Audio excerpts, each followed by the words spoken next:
All right, ready to dive in? Today, we're heading straight to Nigeria. Sounds good to me. We've got a whole stack of Nigerian newspapers to get through. Oh, wow. The Nation newspaper, Daily Post Nigeria, Daily Trust, Oh. Punch newspapers, PM NUWS Nigeria, All right. and Vanguard News. Lots to cover. We're talking economics, politics, security, you name it. A real deep dive. And later, we'll zoom out to the global scene with Al Jazeera and AP News. Looking forward to it. Let's kick things off with the Nation newspaper. They've got this really attention-grabbing story. Okay. Pastor Enoch Attaboy, he's the general overseer of the Redeemed Christian Church of God. He said that without, well, divine intervention, the Naira could have crashed to N10,000 to the U.S. dollar. Wow. That's a pretty serious statement. It really shows how worried people are about Nigeria's economy. I mean, the Naira has been struggling for a while now. Right. It's facing all this pressure to devalue. Yeah. And some of the government's recent economic policies, like getting rid of those fuel subsidies, haven't exactly helped. It's definitely added to the uncertainty. And speaking of economic policies, the Nation newspaper also mentioned that the Federal Executive Council approved a $2.2 billion external borrowing plan. Interesting. Is this a sign that they're getting desperate, or is it a strategic move to try and boost the economy? What do you think? Well, it's a bit of a risky move. I mean, on the one hand, they could use this money for important infrastructure projects, things that could create jobs and really help the economy. Right. But then again, it adds to Nigeria's debt, which is already pretty high. Yeah, that's true. So if things don't go as planned, it could actually make things even more unstable in the long run. It's a tough call, and I guess we'll have to wait and see how it plays out. Definitely something to keep an eye on. Okay, let's switch gears to Daily Post Nigeria. They've got this interesting mix of politics and culture. First up, the Ondo State gubernatorial election. Right. Things are already getting pretty heated. 3 candidates actually dropped out and threw their support behind the current deputy governor. Classic political maneuvering. You have to wonder why they'd step aside like that. Yeah. Well, Nigerian politics can be pretty complex. These alliances often pop up. It might be about consolidating power within a certain party or faction. I see. Or maybe there were some behind-the-scenes agreements, promises of future positions. It's a complicated game, and it really makes you wonder what's at stake for the people of Ondo State in all of this. Absolutely. What are the big issues that are driving this election? And what could the outcome mean for the state? Well, you can bet that economic development is a top concern for a lot of voters. Makes sense. Ondo State has huge potential, especially in agriculture and tourism, but they're also dealing with unemployment, poverty, and infrastructure problems. I'm sure the candidates' platforms will address these issues, promising solutions and a better future for the state. So it's not just about who wins, but what they actually do for the people once they're in office. Exactly. Now, Daily Post Nigeria also mentioned that stakeholders are urging the government to support the indigenous textile industry, specifically Adire fabric. I've noticed Adire is getting really popular lately. Oh, yeah, it's having a moment. And it's not just about fashion. Right. Adire is this beautiful fabric, super culturally significant. It's traditionally made using resist dyeing techniques to create those intricate patterns. It's a symbol of Nigerian heritage, and people are really starting to appreciate it. That's fascinating. The push for government support is about more than just economics. It's about revitalizing this industry, creating jobs, preserving that cultural heritage. Who knows, maybe even boosting exports. There's economic and cultural potential woven right into that fabric. It's amazing how something as simple as fabric can hold so much meaning. It really is. Before we move on, I'm curious, what did Daily Trust have to say?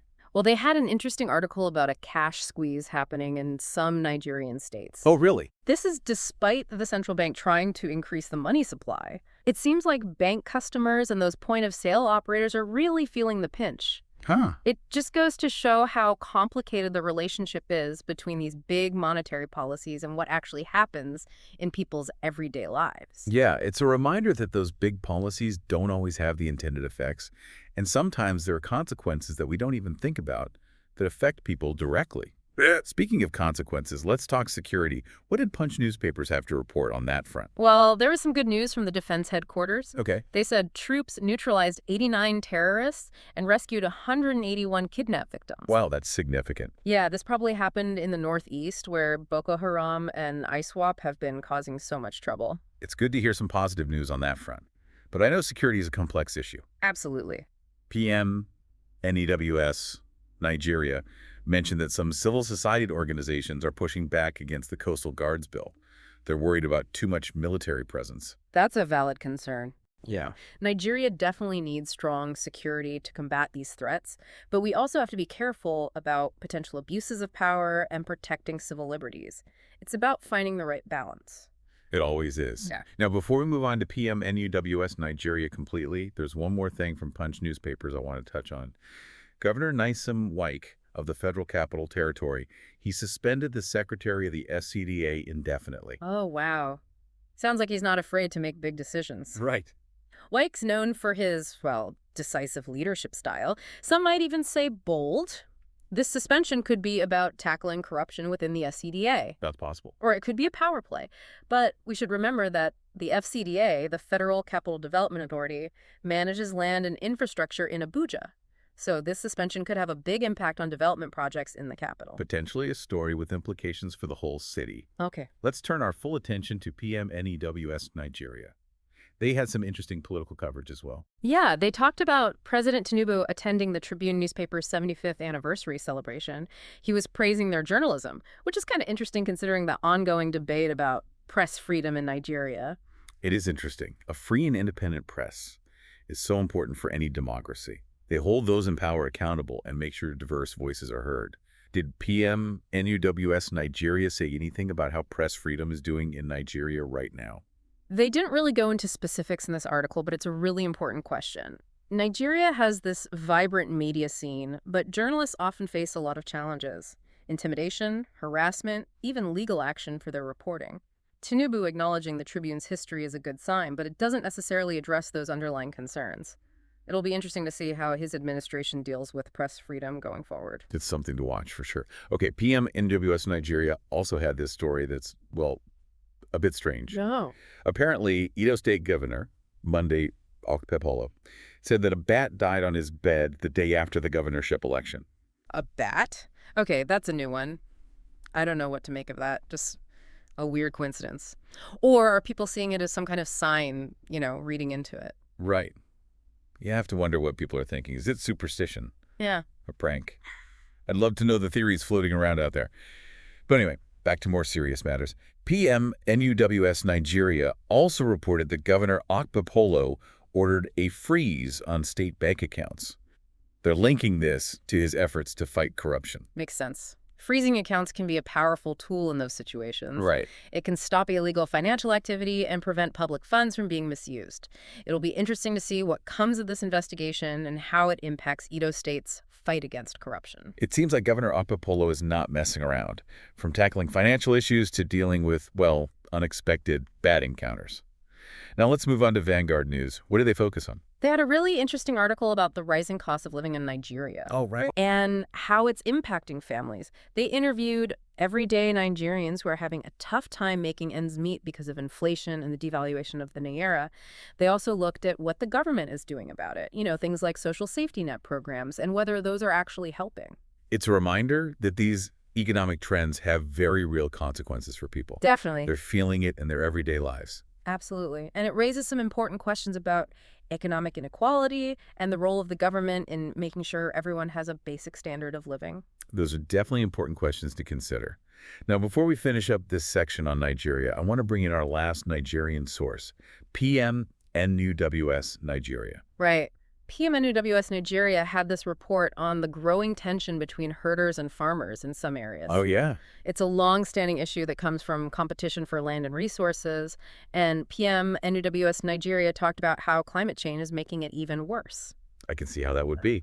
With more frequent droughts, the herders have to move their cattle into areas that are traditionally used for farming. It's adding another layer of complexity to an already difficult situation. It's a reminder that environmental issues are often tied to security and economic challenges as well. Exactly. It highlights the need for solutions that address both the immediate conflicts and the long-term environmental factors that are contributing to them. It's a complex issue for sure, with no easy answers. But it's important to be aware of these challenges and how they're shaping the Nigerian landscape.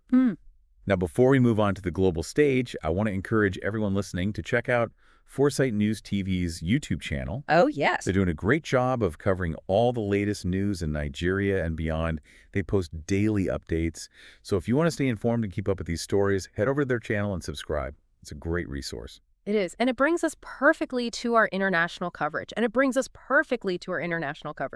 We've been talking about the impact of climate change in Nigeria, but it's a global issue.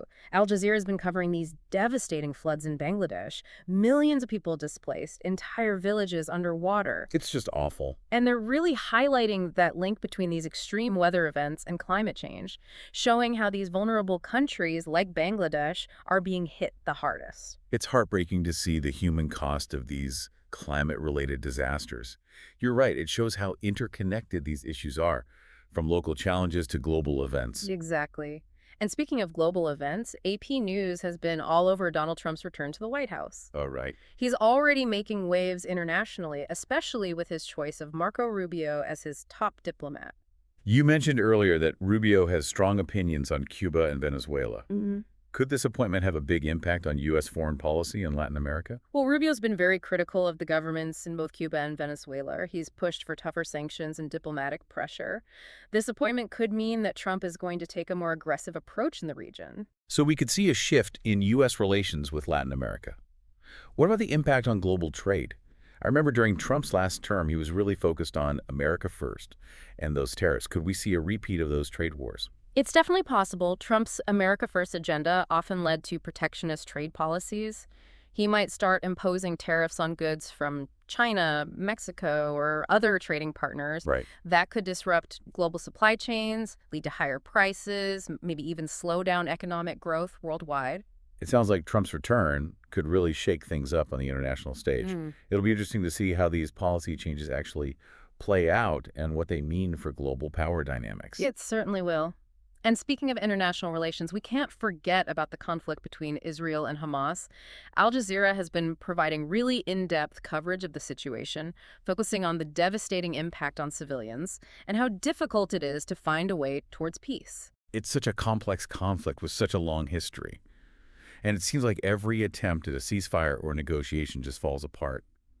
What's your take on the situation? What are the biggest obstacles to peace in the region?